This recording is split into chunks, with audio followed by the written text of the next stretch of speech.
तुम assistant commissioner हो, तुम्हारे लिए कुछ पता करना बड़ी बात नहीं है। बिल्कुल, राहा के केस में भी मुलजिम मेरे सामने ही खड़ा है।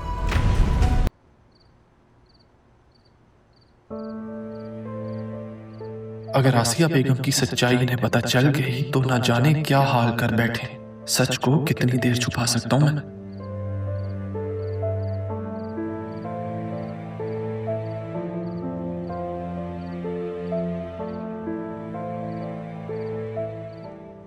अस्सलाम वालेकुम। वालेकुम अस्सलाम अरमान, तुम कब आए बेटा? बस अभी आया था। कुछ सोच रहे हैं आप? मैं राहा कहाँ है? अपने फादर के पास। कबीर के पास? जी, दरअसल मुर्शद के बाद वो आए थे और उसे अपने साथ ले गए। इनफैक्ट अब तो वो एक बड़ी अच्छी जगह पे जॉब भी कर रही है। जॉब? जॉब कैसे कर सकती हो? जहाँ तक मैं उसे जानता हूँ और जैसी तरबियत सैफ साहब ने उसकी की है, राहा एक ऐसी लड़की है जो खुद को हर सिचुएशन में ढालने की सलाहियत रखती है और अब उसने ये रास्ता चुना है। ठीक, मैं बस मेरे कहने का मतलब ये था कि तुम उससे ये कहना कि अपना बिजनेस संभाले। आप मिलेंगे तो समझा दीजिएगा उसे।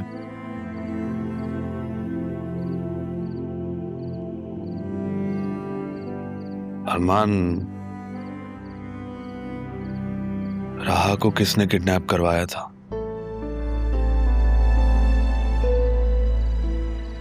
मैं जानता हूं तुम मुजरिम तक पहुंच चुके हो।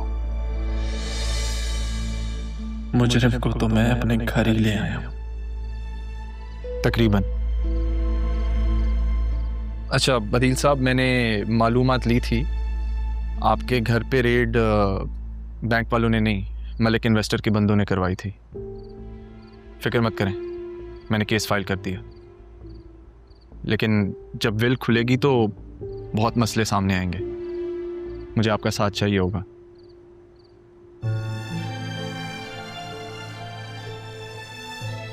बेटा अरमान, मैं उस दिन के लिए बहुत शर्मिंदा हूं। मैं बदील साहब, क्या कर रहे हैं आप? प्लीज, शर्मिंदा कर रहे हैं आप मुझे? आपके बहुत एहसान है मुझ पर, ऐसा मत करें।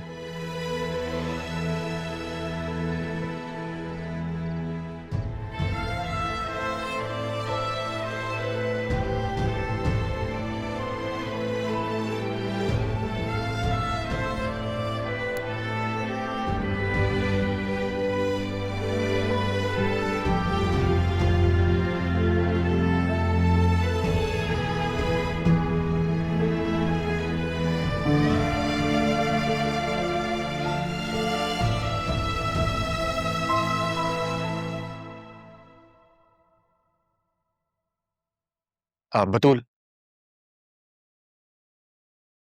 मैं तुम्हें ही बुलाने आ रहा था। चलो मेरे साथ। कहाँ? मैंने तुम्हें कहा था ना, मुझे तुम्हें किसी से मिलवाना है।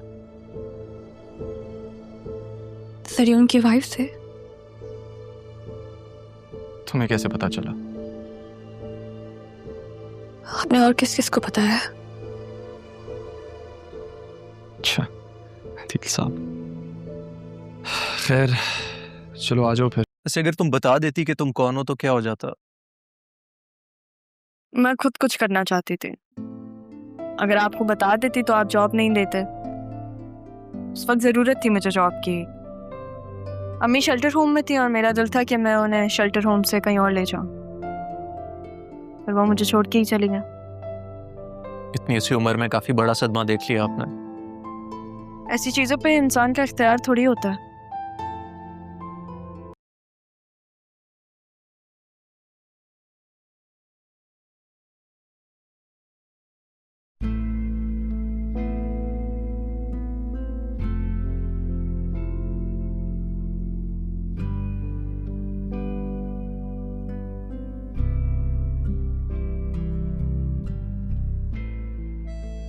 ये मैंने ही लगाया था कि पहले आइडिया होता तो एम्प्लॉय की जगह सीईओ लिखता।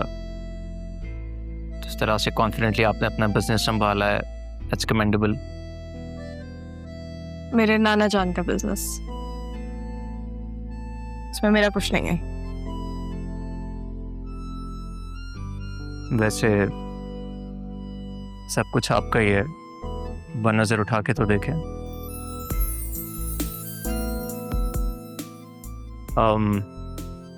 आई think you are all clear from now onwards, तो कॉफी पे चलें।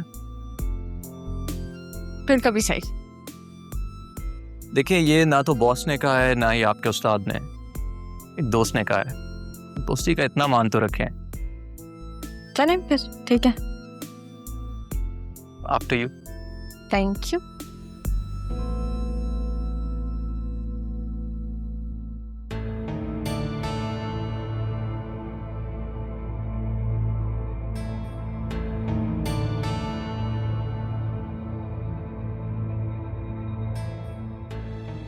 मामा,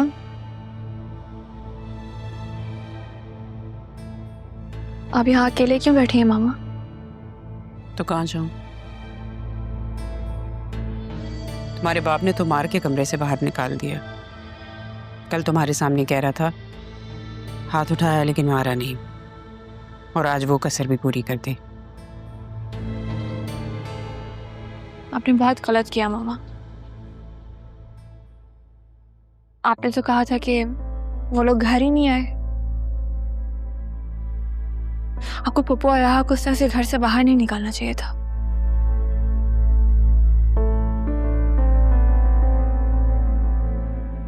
मैंने जो कुछ भी किया है तुम्हारे लिए किया है, अपनी बेटी के लिए, ताकि उसे उसकी खुशियां मिले, उसे सुकून मिले, उसे उसकी मोहब्बत मिले। देख लें कितनी खुश हूं मैं। मुझे मेरे शौहर ने हाथ पकड़ के धक्के दे के घर से बाहर निकाला।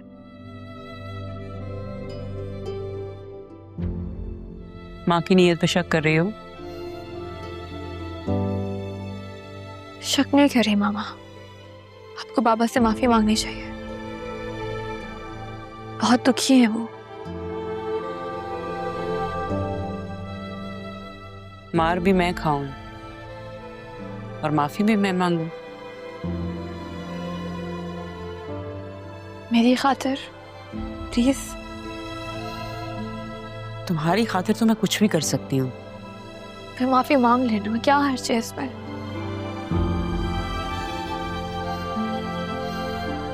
ओके, मांग लेते। और कुछ?